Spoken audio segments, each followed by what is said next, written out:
Hey everybody, welcome back. It's Saturday evening. I had to work today, this morning till 2 o'clock this afternoon, so came home, turned on some football, been watching that. A couple games on now. They're coming to an end. They're both blowouts. One was 55-14, the other was 38-14, so not a couple great games yet. There are more coming on this evening, so I'm going to take a break here and drink a beer that never had before. Kind of a cold, windy, snowy day today. Just a perfect day for a barley wine. So I'm going to do one from the Green Flash Brewery. I'm going to do their barley wine style ale.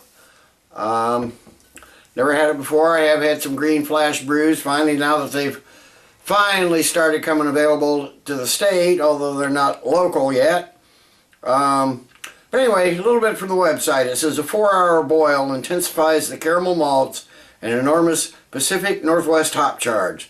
The result is a rich estery brew with toffee notes and citrus hop flavors layered throughout. Enjoy fresh today or lay it down and see how the flavors of each vintage evolve. Comes in at 10.9% ABV and 85 IBUs. Never had it before, so I don't know how each vintage is going to be involved. This is my first one. It does say the vintage 2012. I only got one, so if it's good and the next time I go back, I may pick up a bottle or two and stick them in the cellar and let them sit for a year or two. See how they evolve. So without any further ado, let's get this Green Flash barley wine style ale in the glass and see what we got.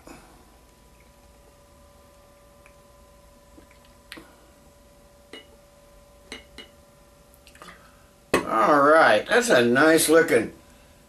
Oh, that is a nice,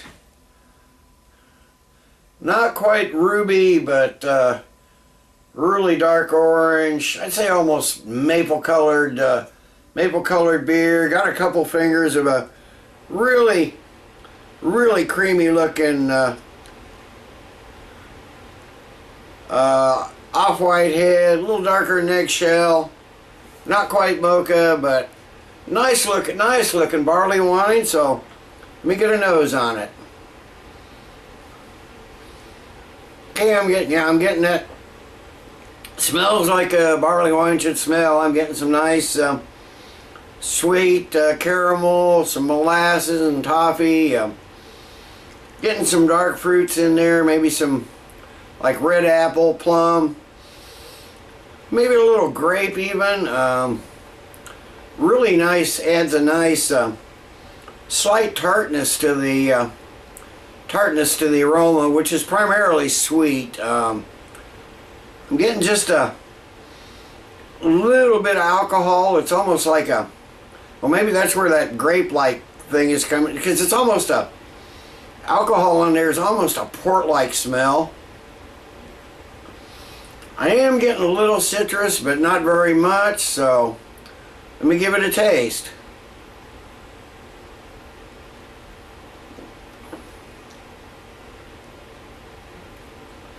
Okay, now the taste isn't as strong as the nose would lead you to expect. You're getting some nice, moderately sweet caramel there. Touches of toffee.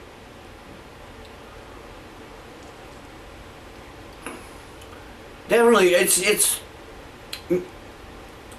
a nice, thick, rich beer, but it's not as rich as I expected from the aroma. I'm getting maybe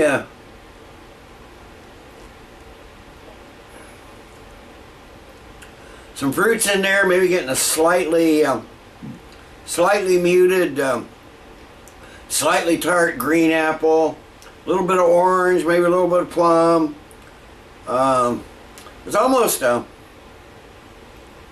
floral note that hits you about mid-tongue and kind of carries through to the finish. It's not a real clean finish, but it is it's sort of a combination sweet and tart finish. I'm getting the alcohol quite a bit. like I said, vintage 2012. Sometimes when these bottles are full, you can't see a date. So far I don't see a date. When I take my break, I'll look and see if I can find a date, but it just says vintage 2012. So I'm not sure exactly if this is a year brown brew or not. It might be a seasonal, so it might be fairly fresh, but so far so good.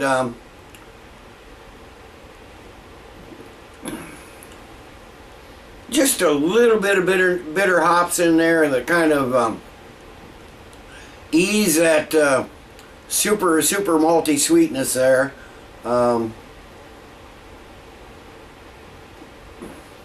Little cherry, little plum. I'm not really getting those vinous grape-like notes that I got on the nose. Seems to be leaving a nice, really nice lacing down the glass.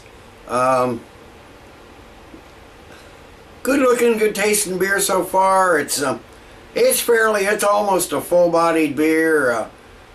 Really, despite the alcohol in there, it's pretty mellow and really smooth on the palate. A little bit sticky,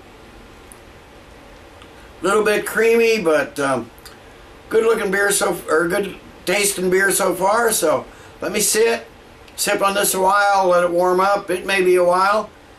Let it warm up good, and I'll be back after a while with the final thoughts of grade.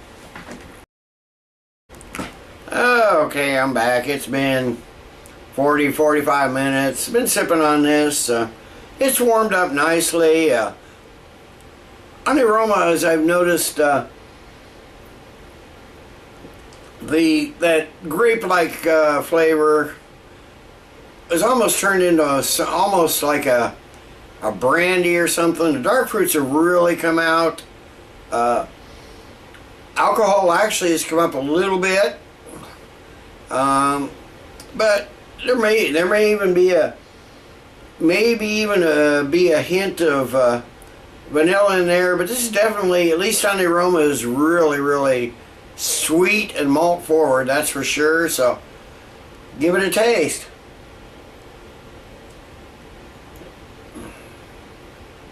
Okay, I'm getting a little more of that, little more citrus flavor than I think. As it was warmed up, the hops come out a little bit more.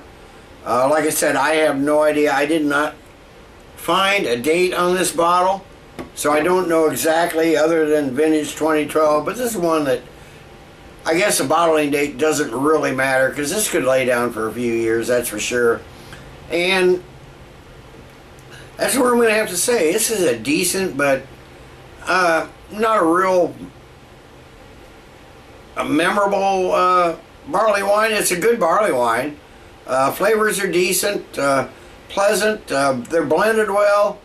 Just another year or two might allow them to maybe merge a little bit better, blend a little bit better, become a little bit richer. You're still not getting the taste you expect from the aroma, but unfortunately I only got the one bottle, so I don't have any to lay down. If I see some, and on my next out of town trip, I may pick up a bottle or two just to put them down and see how they'll sit for a year or two. But I think it's what it needs. It's a decent barley wine. Nicely, easily drinkable beer. 10.9%. It could be dangerous because it's an easily drinkable beer.